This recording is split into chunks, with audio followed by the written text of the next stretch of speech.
네, 오늘은 4월 26일 월요일입니다. 본문은 출애굽기 12장 21절에서 36절의 말씀, 출애굽기 12장 21절에서 36절의 말씀이 되겠습니다. 제가 말씀을 봉독하겠습니다. 모세가 이스라엘 모든 장로를 불러서 그들에게 이르되 너희는 나가서 너희의 가족대로 어린 양을 택하여 유월절 양으로 잡고 우슬초 묶음을 가져다가 그릇에 담은 피에 적셔서 그 피를 문 인방과 좌우 설주에 뿌리고 아침까지 한 사람도 자기 집 문 밖에 나가지 말라. 여호와께서 애굽 사람들에게 재앙을 내리려고 지나가실 때에 문 인방과 저 문설주의 피를 보시면 여호와께서 그 문을 넘으시고 멸하는 자에게 너희 집에 들어가서 너희를 치지 못하게 하실 것임이니라. 너희는 이 일을 규례로 삼아 너희와 너희 자손이 영원히 지킬 것이니 너희는 여호와께서 허락하신 대로 너희에게 주시는 땅에 이를 때에 이 예식을 지킬 것이니라. 이후에 너희의 자녀가 묻기를 이 예식이 무슨 뜻이냐 하거든 너희는 이르기를 이는 여호와의 유월절 제사라. 여호와께서 애굽 사람에게 재앙을 내리실 때에 애굽에 있는 이스라엘 자손의 집을 넘으사 우리의 집을 구원하셨느니라 하라. 하매 백성이 머리 숙여 경배하니라. 이스라엘 자손이 물러가서 그대로 행하되 여호와께서 모세와 아론에게 명령하신 대로 행하니라. 밤중에 여호와께서 애굽 땅에서 모든 처음 난 것 곧 왕위에 앉은 바로의 장자로부터 오기에 갇힌 사람의 장자까지와 가축의 처음 난 것을 다 치심해 그 밤에 바로와 그의 모든 신하와 모든 애굽 사람이 일어나고 애굽에 큰 부르짖음이 있었으니 이는 그 나라의 죽임을 당하지 아니한 집이 하나도 없었음이었더라. 밤에 바로가 모세와 아론을 불러서 이르되 너희와 이스라엘 자손은 일어나 내 백성 가운데에서 떠나 너희의 말대로 가서 여호와를 섬기며 너희가 말한 대로 너희 양과 너희 소도 몰아가고 나를 위하여 축복하라 하며 애굽 사람들은 말하기를 우리가 다 죽은 자가 되도다 하고 그 백성을 재촉하여 그 땅에서 속히 내보내려 하므로 그 백성이 발교되지 못한 반죽 담은 그릇을 옷에 싸서 어깨에 매니라.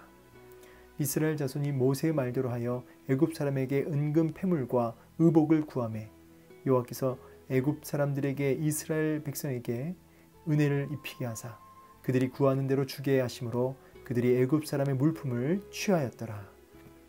아멘. 네, 오늘 본문은 이제 유월절이 실제로 이제 시행되는 내용을 보게 됩니다. 21절에 보니까 모세가 이스라엘 모든 장로를 불러서 그들에게 이르되 너희는 나가서 너희 가족대로 어린 양을 택하여 유월절 양을 잡고 우슬초 묶음을 가져다가 그릇에 담은 피에 적셔서 그 피를 문 인방과 좌우 설주에 뿌리고 아침까지 한 사람도 자기 집 문 밖에 나가지 말라 이렇게 말씀하시죠. 여기 우슬초 이제 하나님 말씀의 명령을 그대로 모세가 전해주면서 구체적인 방법까지도 이야기합니다. 이제 어린 양을 택해서 유월절 양을 잡고 이제 피를 발라야 되는데 특별히 우슬초라고 하는 것을 가지고 찍어서 그 우슬초에다 피를 찍어서 어린 양의 피를 찍어서 발라라 이렇게 말하죠. 유월절 이 우슬초 사용되었던 이 우슬초는 고대 근동 지역에서 이 박학과 식물이라고 합니다. 살균력이 있다고 이렇게 나와 있더라고요. 이렇게 약으로 쓰였던 우슬초입니다. 그래서 우슬초로 정결케 하시고 이렇게 어떤 정결의 의미도 이 우슬초에 있는 것이죠. 그래서 사실은 여러분 우리가 보혈의 피가 우리를 정결케 하고 깨끗케 하는 이 부분을 우리가 상징적으로 또 바라볼 수 있게 되는 것입니다. 그래서 그 피가 심판을 넘어가게 했다면 동시에 우슬초를 하는 걸 통해서 또 정결의 의미도 같이 묵상하게 하는 것이죠. 그래서 피는 심판을 넘어가게 하면서 동시에 우리를 정결케 하는 구별되게 하는 이 부분을 이제 말씀해 주십니다. 이게 제가 오늘 말씀 묵상하면서 노아의 방주와 그 여리고성이 무너지기 직전에 그 기생 라합의 집을 이제 빨간 줄을 이렇게 매달아 놓게 해가지고 그 심판 중에 그 집 안에 있는 사람들은 구원을 얻게 되죠. 아시죠? 자, 그 내용이 오버랩되는 본문이라고 볼 수 있겠습니다. 노아의 방주 때도 그렇고 여리고성 때 기생 라합의 집도 그렇고 그 오늘 본문의 이 유월절 사건도 꼭 같아요. 뭐냐면 이 방주 안에 있으면 사는 거죠. 기생 라합의 집 안에 빨간 줄을 이렇게 매달아 놓은 그 기생 라합의 집 안에 들어가면 심판이 넘어가는 겁니다. 사는 것입니다. 근데 만약에 이 빨간 줄이 매달려 있는 기생 라합의 집에서 나오게 되면, 방주 바깥으로 나오게 되면 어떻게 되죠? 네, 심판이죠. 네, 죽는 거예요. 오늘도 똑같습니다. 어린 양의 피가 우슬초로, 정결케 하는 우슬초로 인하여 발라지지 않는 그 문 바깥으로 나가면 심판을 받게 되는 거죠. 죽음이 있는 거죠. 그러나 이 안에 있으면 어떻게 되죠? 심판이 넘어가는 거죠. 유월하는 거죠. 심판이 넘어가는 겁니다. 자, 이 방주도 그렇고 이 창문에 매달아온 빨간 줄도 그렇고 오늘 이 문, 이 좌우 임방에 바른 우슬초로 바른 이 피도 그렇고 어린 양의 피도 그렇고 이게 다 뭘 가리키죠? 이게 결국은 예수 그리스도를 가리키는 것이죠. 다 예수 그리스도. 그래서 예수 그리스도 안에 들어가 있는 인생은 이런 하나님의 철저한 보호와 또 하나님의 위로와 은혜가 있지만은 임하지만은 그러나 예수 그리스도의 밖으로 나아가게 될 때에는 심판이 주어진다고 하는 이 복음의 메시지가 이 유월절 사건 안에 담겨져 있는 것이죠. 그래서 정결의 의미를 갖고 있는 우슬초로 이렇게 문 앞에 바르게 되고요. 자, 그러면서 말씀하십니다. 여호와께서 애굽 사람에게 재앙을 내리려고 지나가실 때에 문 임방과 좌우 문설주의 그 피를 보시면 여호와께서 넘으시고 멸하는 자에게 너희 집에 들어가서 너희를 치지 못하게 하실 것임이니라. 자, 그래서 그 피를 통해서 넘어가는 겁니다. 여러분, 우리가 죄가 많죠. 죄의 삭은 사망이라고 말씀하셨습니다. 우리는 예수를 믿고 신앙생활 하지만 여전히 우리 안에 뭐가 있죠? 죄가 있습니다. 물론 우리가 회개했고 또 죄를 안 지으려고 하고 하나님을 기쁘시게 하는 순종의 삶을 살려고 하지만 온전치 못함으로 우리가 여전히 회개할 수밖에 없는 그런 의인으로 거듭난 죄인의 모습을 우리는 하고 있습니다. 그래서 한 주간도 우리가 실패할 때가 얼마나 많습니까? 자, 그런데 우리가 이제 뭐 그냥 사람을 이렇게 막 그리면 우리는 여전히 예수를 믿었지만 여전히 습관적인 마치 출애굽했지만 노예 근성이 아주 덕지덕지 묻어있던 그 출애굽한 이스라엘 백성들의 모습처럼 우리가 거듭났지만 여진 죄의 본성과 근성이 막 이렇게 묻어 있습니다. 그래서 자꾸 죄를 사랑하고 넘어질 때가 많은 것이죠. 자, 그럼에도 불구하고 우리가 의인이라고 하는 칭함을 받게 되는 것은 이 예수 그리스도의 보혈이 우리를 덮고 있기 때문이죠. 그래서 하나님께서 우리를 바라보실 때 예수 그리스도의 피가 우리를 덮고 있다는 의미입니다. 그래서 그 피가 우리를 가리는 거죠. 그렇다고 여러분 우리가 이 안에서 마음껏 범죄하며 산다? 그게 이제 구원파죠. 우리는 그렇지 않습니다. 우리는 이 안에서 회개하지 않고 우리 마음대로 우리 소견에 오른 대로 사는 것이 아니라 이 보혈의 공로를 입은 자로서 은혜 받은 자로서 우리가 합당한 날마다 회개하며 합당한 성도의 삶을 살게 되는 것이죠. 제가 오늘도 이제 제자훈련 하면서 얘기했지만 예수님께서 십자가에 못 박혀 죽으신 이유가 무엇입니까? 라고 물어보면은 많은 사람들이 뭘 얘기하냐면 우리의 죄를 사하시기 위하여, 우리를 구원하시기 위하여 이렇게 얘기하죠. 이건 정답이지만 반쪽짜리 대답이죠. 예수님이 우리를 위해서 십자가에 못 박혀 죽으신 이유는 우리의 죄를 사하시고 우리를 구원하시기 위함입니다. 그러나 여기 플러스 뭐가 들어가야 되냐면 거룩한 성도의 삶이에요. 성도의 삶. 거룩한 성도의 삶을 위하여 예수님께서 십자가에 못 박혀 죽으셨죠. 물론 이제 근본적으로는 하나님의 의를 이루고 뜻을 성취하시기 위함이 가장 먼저가 되겠고요. 그리고 우리를 향하여서는 죄를 씻겨내시며 또 거룩한 성도의 삶을 위하여 십자가에 못 박혀 죽으셨다고 얘기를 해야 정답이죠. 따라서 우리가 우리의 죄를 예수님이 피로 덮으셔서 하나님께서 우리를 의롭다 부르시지만 거기서 끝난 것이 아니라 우리는 반드시 어디로 가요? 거룩한 성도의 삶을 향해서 부단히 그렇게 하나님의 은혜를 구하며 그 은혜를 따라 성령의 인도를 따라 거룩한 성도의 삶을 향해 나아가지는 것이죠. 이 부분이 우리가 헷갈리시면 안 되는 것이죠. 자, 이 피를 보시고 넘어간다. 그리고 이제 이 부분에 대해서 규례를 삼아 영원히 지킬 것이다. 너희와 너희 자손이 이렇게 말씀하세요. 자, 오늘도 이 말씀을 통해서 결국은 우리에게 주는 것이 뭐냐면 이것을 기억하고 자손들에게 가르치라는 거죠. 오늘도 우리가 이 복음을 받았고 십자가의 그 의미도 배웠어요. 그럼 그것을 날마다 기억하고 그것을 자녀에게 부지런히 가르치는 일을 감당해라 라고 하는 주님의 명령이 이 안에 담겨져 있죠. 그러면서 너희는 여호와께서 허락하신 대로 너에게 주신 땅에 이를 때, 약속의 땅에 이를 때 이 예식을 지켜라. 역시 같은 의미입니다.